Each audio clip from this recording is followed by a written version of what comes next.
So the new Banlist just came out, and I'm a little bit sad and a little bit excited at the same time, if you catch my drift.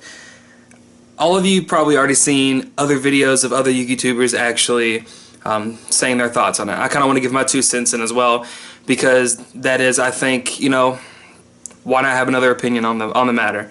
Everybody's probably said it's about time, you know, Necros became not a thing, Shaddolls became not a thing, Burning Abyss getting 1 ball cut off pretty much, stuff like that. And I want to kind of give my 2 cents of what I think about the ban list and everything like that. It's going to be our discussion analysis from the card guys. So let's get right into it. I'm actually going to go with the cards that went to 3 first, and then I'm going to go all the way up to banned cards, okay? So without further ado, let's go ahead and get into it. First off, we have Spellbook of Fate. Now, let's look at it like this. This format came up, and spellbooks obviously they're still nothing, even with Fate at 3. Even though we all know that I forget the name of World or Spellbook of Judgment. Judgment, that's the card. Judgment made the deck the best deck other than Dragons when they were a thing. So Fate obviously is really good because it doesn't target, and there's the 2 best decks in my opinion this coming format before, you know, breakers of the meta, as I call it, are going to be Cosmo and Magic Specters. And so both of those decks have really strange things that, you know, the decks do, which they can't be targeted.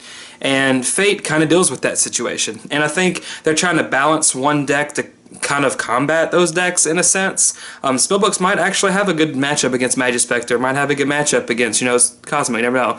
They're trying to bring back a dead deck, which I don't think they really did. But, I mean, I think it deserved actually to come back to 3.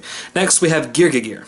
Now, that's pretty exciting for me. I used to be a Gear player back last year, and I played it at 2014 Nationals, and I've been playing it. I played it for pretty much that entire format, other than, like, you know, a couple times. And bringing the Gear back actually helps a lot. I'm excited about it. I'm actually going to, you know, do a profile on it and whatnot. It's going to be pretty fun. I think that it gave the deck a big boost into the top 10 list, and I think that a lot of people are going to pick up on that and start wanting to play it, which I totally agree. I think people should try and start playing that deck again. It's really fun. Next, we have Legendary Six Samurai Shien. Now, obviously with Gateway, I don't think the deck really does anything. And even with Gateway right now in the format that we're currently in, the deck really doesn't do anything still. And, you know, having 3 Shien, good for them. Like, they can just spam Shien. Well, all I can do is I can just go, like, summon Farm Girl or summon Little Cosmo and win, pretty much. You have Honest, you have Jirigito, you have, you can just tag onto a bigger ship and you just win the game at that point. So, like, I don't think 3 Shien's really impactful at all. And the last card is Chaos Sorcerer. It's not doing anything, so why even have it on the list at all? Which I agree with. There's only one card that actually went to 2, and that's actually Sir Malebranche of the Burning Abyss. And I kind of agree, and I kind of don't agree. I think Konami could have actually made the ARG swing and just put Sir to 1, and it'd have been okay. Now, as you guys know, Graph went to 1. I think it should have been the other way around. I think Sir is the reason the deck is as good as it is, because you keep on you get to reuse your monsters from your grave. You get to keep on bringing back Dantes. You get to keep on reusing your resources that you've already used, and that's the reason the deck is so good. And I think if they would have flip-flopped those around and put Graph to 2 and Sir to 1, the deck wouldn't have even been playable at this point with the current format the way it's looking. So that's a 2. Obviously, I said Graph to 1. So let's go other cards that are at 1. Clifford Scout got destroyed. 2 Necros cards, Necros of Brionic and Necros of Unicorn. I saw this coming, actually. Reason being, they had to do a certain thing to hit the deck. And honestly, I think instead of hitting Brio, they should have hit Cycle to 1 and just called it Dunzo. And I think that would have really hindered the deck a lot. And right now, you know, Brionic and Unicorn, it's pretty safe to say with the card I'm going to say got banned, it's pretty safe to say the deck got destroyed.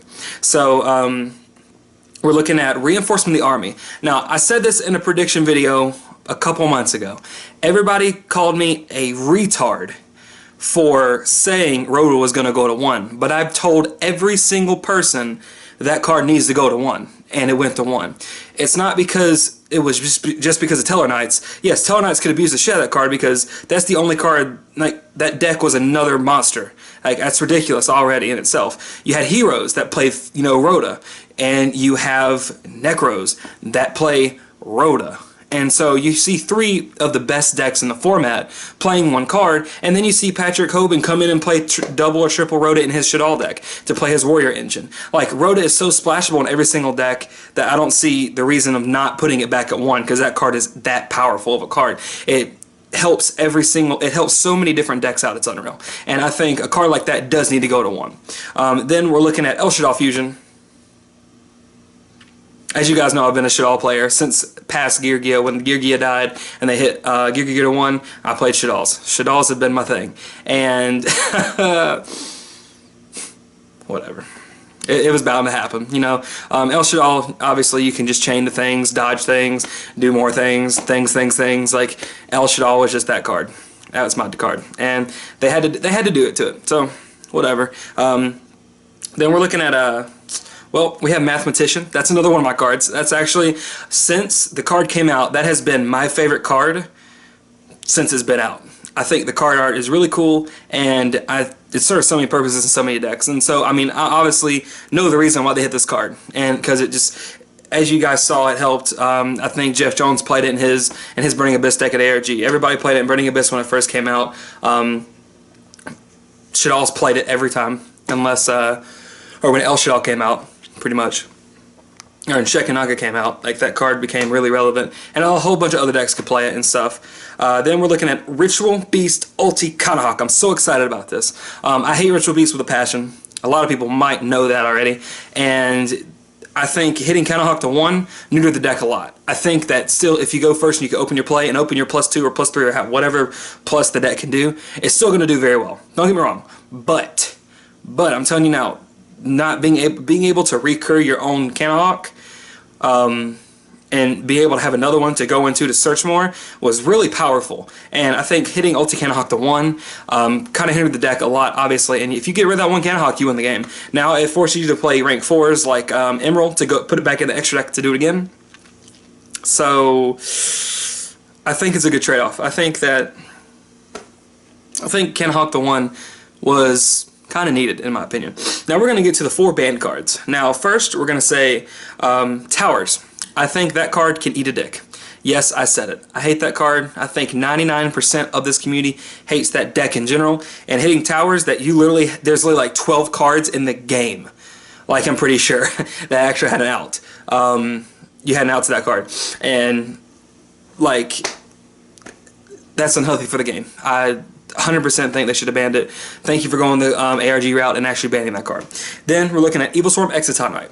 I'm sad. I'm very sad. I'm very, very, very sad they hit this card. And I think 99.9% of the community didn't want to see this card get hit either. I think Konami's reasoning for banning Exciton, is for the sole fact of they're trying to push their product.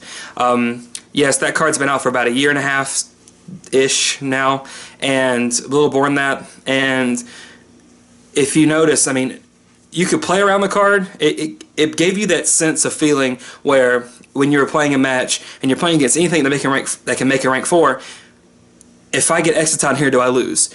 And go into every single match that I'd play against Gear Gear, that I'd play against Teller Knights, that I'd play against Necros. Necros were notorious for doing it. Things along those lines, those types of decks that can make a rank 4 and Exciton you to sleep. It put that thought in the back of your mind. If I get Exciton, do I lose? Am I susceptible to Exciton, and will I lose if he does Exciton? If he does XY, will I lose because of Exciton? And that thought is not going to be in my brain anymore, which is relieving. It's a sour relief, don't get me wrong. But at the same time, pendulums are a thing. And advantage is what, obviously pendulums do. And if you Exciton a field of pendulums, like we've seen with Cliff Forts in the past, it's just, like, it was a blowout. And like, the sense of the meaning, just, Exciton was a blowout card. And I don't think Konami likes blowout cards too much. I mean, don't get me wrong, I think it's healthy for the game to have a card like Excitonite in the game.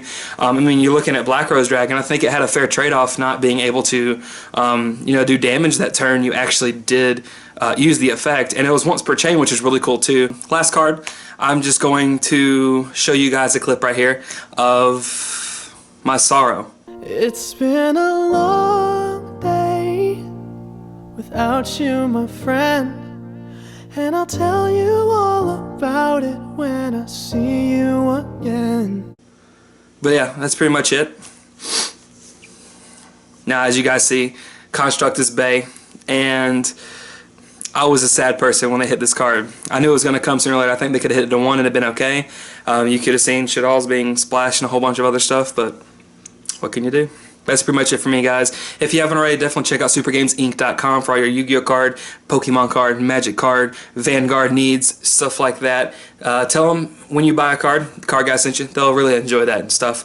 That's pretty much it for me, guys. If you didn't like the video, definitely give it a refresh. Try it again. I guarantee you'll like it a second time. But that's pretty much it for me, guys. Kyle with the Card Guys. See you later. Peace.